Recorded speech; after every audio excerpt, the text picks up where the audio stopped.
প্রত্যেকটা শিটে যে আপনার আর প্রোডাক্টগুলো কিন্তু নতুন করে এন্ট্রি দেওয়ার প্রয়োজন হবে না। জাস্ট এই একটা শিটে এন্ট্রি করবেন এবং প্রত্যেকটা শিটেই কিন্তু অটোমেটিক্যালি এন্ট্রি হয়ে যাবে।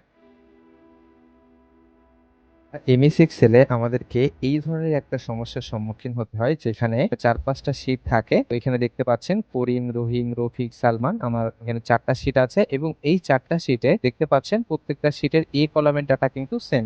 এখন এ কলামে কি আছে ভাই? এ কলামে আছে হচ্ছে প্রোডাক্ট নেম গুলা। তো আমার যখন কোম্পানিতে নতুন প্রোডাক্ট আসে, আমি এই প্রোডাক্ট গুলা কিন্তু এড করি এইখানে, হ্যাঁ? প্রত্যেকটা শীটে আমাকে আলাদা ভাবে এড করতে হয়। তো এই কাজটা আমরা অটোমেটিক কিভাবে করতে পারি? মানে আমি জাস্ট এই করিমের শীটে এড করব প্রোডাক্টের নামগুলা এবং রহিম, রফিক, সালমান এই প্রত্যেকটা শীটে এড হয়ে যাবে। এই কাজটা কিন্তু আমি অলরেডি এখানে করেছি। তো আমি এখানে একটু এড করে দেখাই। এসএসডি, এখন দেখুন আমি রোলিং এ যাই, এখানে এসএসডি আছে, রফিক এন্ড সালমান সব জায়গায় এসএসডি আছে। আচ্ছা, এখন যদি আমি হেডফোনটা এড করি, তো দেখুন এখানে সবগুলা সেটা কিন্তু অটোমেটিক্যালি এই যে হেডফোনগুলো কিন্তু এড হয়ে যাবে। তো এদের যদি সেলস রিপোর্ট বের করার প্রয়োজন হয়, আমি জানুয়ারি মাসে কত টাকা সেল দিয়েছে, ফেব্রুয়ারি মাসে কত টাকা সেল দিয়েছে এবং নতুন প্রোডাক্ট আসলে এখানে কিন্তু আমি অটোমেটিক নতুন প্রোডাক্ট গুলো এড করতে পারছি এবং প্রত্যেকটা শীটেই কিন্তু সেম ভাবে অটোমেটিক্যালি এটা এড হয়ে যাবে। এটা আমরা কিভাবে করলাম এটাই দেখে নিব। এর জন্য আমি একটা নতুন শীট নিয়ে নিচ্ছি। আচ্ছা, নতুন শীটের আমি নাম দিয়ে দিচ্ছি শুভ। তো শুভ নামটা আমি দিয়ে দিলাম। তো এই যে ফার্স্টে যে শীটটা আছে, যে কোনো একটা শীট আমরা সিলেক্ট করে নিতে হবে যে এই শীট থেকে কপি করে আমরা ওই জায়গায় যাবে বসাবো আর কি।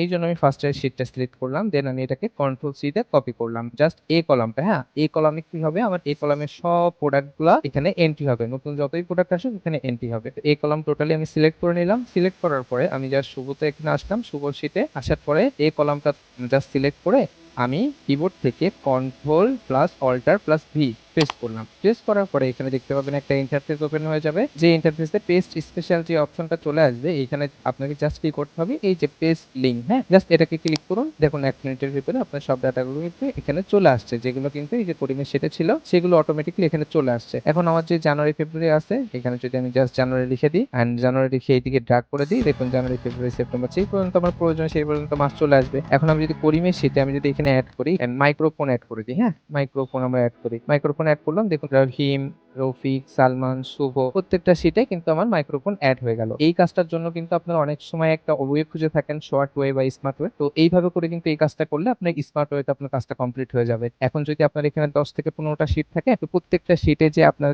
আর প্রোডাক্ট গুলো কিন্তু নতুন করে এন্ট্রি দেওয়ার প্রয়োজন হবে না। জাস্ট এই একটা শীটে এন্ট্রি করবেন এবং প্রত্যেকটা শীটেই কিন্তু অটোমেটিকলি এন্ট্রি হয়ে যাবে। ঠিক আছে, এই ধরনের স্মার্ট ওয়েতে কাজ শেখার জন্য অবশ্যই আমাদেরকে ফলো করুন। ধন্যবাদ।